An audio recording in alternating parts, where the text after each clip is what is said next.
शिल्पा शहर की पढ़ी लिखी और होशियार लड़की है, जिसकी शादी उसके पापा के सालों पुराने वादे की वजह से गांव के विकास से हो जाती है। शिल्पा की सास पुराने ख्यालों की होती है। अरे शहर की हो, इसका मतलब ये नहीं कि जो मन आए करोगी। घर के कुछ नियम है जो तुम्हें भी मानने पड़ेंगे। हाँ। मम्मी, मुझे रीति रिवाज से कोई दिक्कत नहीं है, पर ऐसे नियम जिनका कोई मतलब ना बने, वो तो गलत है। हाय, देखो तो। और सास से जुबान लड़ाना भी शुरू।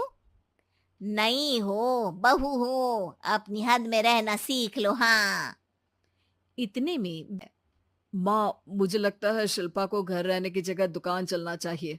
इसकी नई चीजों की समझ और सोच हमारे बिजनेस के लिए बहुत अच्छी रहेगी। बेटे की बात सुनकर माँ को बहुत गुस्सा आ जाता है। अच्छा, अरे बीवी के आते ही तेरे तो सुर बदल गए। अगर ये दुकान जाने लगी तो गांव में क्या इज्जत रह जाएगी हमारी है? लोग क्या कहेंगे? ये कहीं नहीं जाएंगी बस। हाँ। माँ के आगे और कुछ बोले बिना विकास वहां से चला जाता है और सास शिल्पा को घर के कामों में लगा देती है।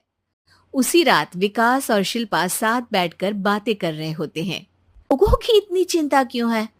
पापा की डेथ के बाद माँ ने दुकान संभालने की कोशिश की थी, पर लोगों ने उल्टी सीधी बातें सुनाकर उनका आत्मविश्वास इतना गिरा दिया कि वो कुछ कर ही नहीं पाई और सोचने लगी कि शायद औरतें ये सब कर ही नहीं सकती। इसलिए उनसे भी नहीं हुआ। लोगों की यही तो दिक्कत है, उन्हें अपने से ज्यादा दूसरे की जिंदगी में स्वाद आता है। वैसे लोग जिनसे डरते हैं ना, उन्हें ही तोड़ने की कोशिश करते हैं। आप फिक्र मत करो, मम्मी की सोच बदलने का तरीका है मेरे पास। और मम्मी, आपको पता है, गीता बबीता, अरे जिनके ऊपर दंगल फिल्म भी बनी है, मैं फिल्म बिल में नहीं देखती। हाँ। वो हरियाणा की लड़कियां हैं, दोनों रेसलर हैं। उन्होंने जब ये शुरू किया था ना, तो लोगों ने बहुत बातें बनाई, बुरा भला बोला, मजाक भी बनाया, लेकिन उन्होंने ना किसी की सुनी, ना अपने ऊपर से विश्वास खोया और ना ही हार मानी। और देखो, आज किस मुकाम पर है। अरे तो ये सब मुझे क्यों सुना रही है? हाँ।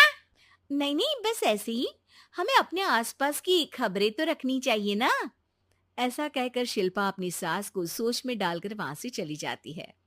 अब शिल्पा हर दिन दुनिया के अगेंस्ट अपनी हिम्मत से सक्सेसफुल बनने वाली लड़कियों की कहानी अपनी सास को सुनाने लगती है। इसी तरह कुछ समय बीत जाता है। और माँ, आजकल बहुत चुप चुप रहती हो, सब ठीक तो है ना? बस कुछ सोचती रहती हैं, इसीलिए ज्यादा बोल नहीं पाती। ऐसा क्यों हुआ माँ? कोई दिक्कत है क्या? अरे तेरी पत्नी ही दिक्कत है। है? मैंने क्या किया? अरे रोज मुझे कुछ समझाने के मकसद से एक नई कहानी सुनाती है, पर खुद नहीं जानती कि मुझे सब पहले से पता है। हाँ। तो फिर दिक्कत क्या है माँ? लोग क्या कहेंगे? अरे उनका तो काम ही है कुछ ना कुछ कहना। आप ये सोचो कि उन्हें नजरअंदाज करके हम साथ मिलकर किस ऊंचाई पर पहुंच सकते हैं। बेटे और बहू की बातों से सोच में पड़ी माँ वहां से चली जाती है। अगली सुबह सबसे पहले तैयार सास आवाज लगाकर बेटी और बहू को बुलाने लगती है। अरे कहाँ सोते पड़े हो दोनों? किसी को घर में कोई काम नहीं है का? हाँ। सास की आवाज सुन शिल्पा भागती हुई कमरे से बाहर निकल आती है, जिसके पीछे विकास भी बाहर आ जाता है। मम्मी, आप इतनी सुबह तैयार होकर कहाँ जा रही हैं? अरे किसी नई शुरुआत से पहले भगवान का आशीर्वाद बनता है या नहीं? मैं सीधा दुकान जाऊंगी, तुम काम निपटा कर आ जाना है। सास की बात सुन शिल्पा और विकास खुशी से फूले नहीं समाते। ये हुई ना मेरी माँ वाली बात।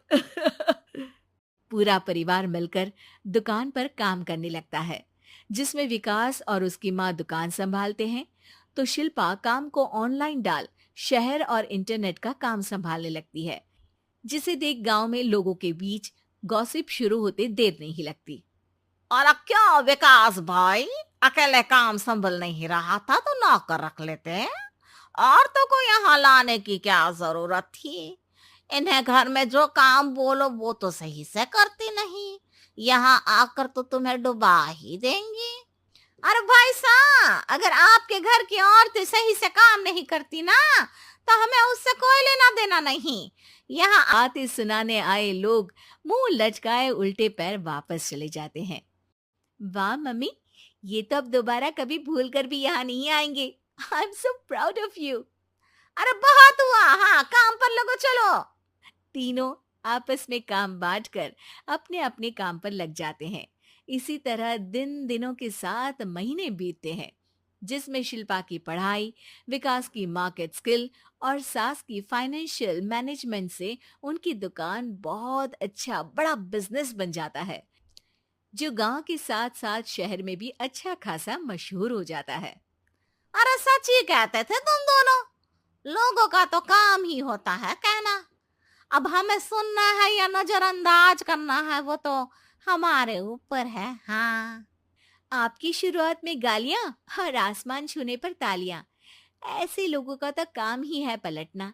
इनकी बातों से हमें कभी अपनी राह बदलनी नहीं चाहिए, बल्कि अगर बातें बन रही है तो समझ जाओ कि रास्ता सही है।